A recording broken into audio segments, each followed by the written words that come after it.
All truth passes through 3 stages. First, it is ridiculed. Second, it is violently opposed. Third, it is accepted as being self-evident. Arthur Schopenhauer.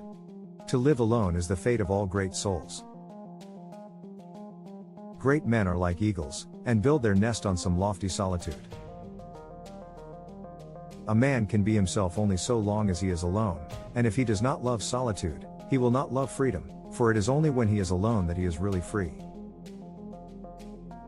The greatest of follies is to sacrifice health for any other kind of happiness. Satisfaction consists in freedom from pain, which is the positive element of life. Every parting gives a foretaste of death, every reunion a hint of the resurrection. The first 40 years of life give us the text, the next 30 supply the commentary on it. Almost all of our sorrows spring out of our relations with other people. Change alone is eternal, perpetual, immortal. The 2 enemies of human happiness are pain and boredom. Wealth is like seawater, the more we drink, the thirstier we become, and the same is true of fame.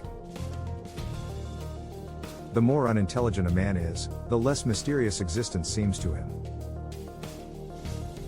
Nature shows that with the growth of intelligence comes increased capacity for pain, and it is only with the highest degree of intelligence that suffering reaches its supreme point.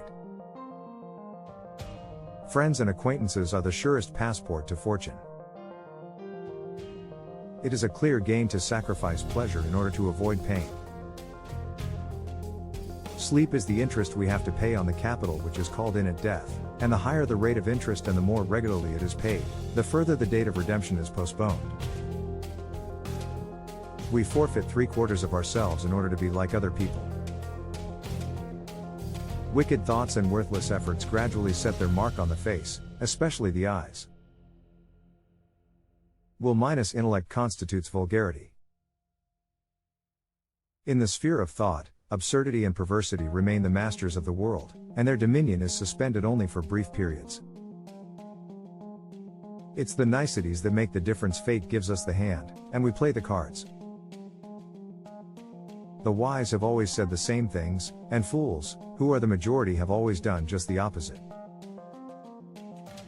Reading is equivalent to thinking with someone else's head instead of with one's own. Rascals are always sociable, more's the pity. And the chief sign that a man has any nobility in his character is the little pleasure he takes in others' company. Boredom is just the reverse side of fascination.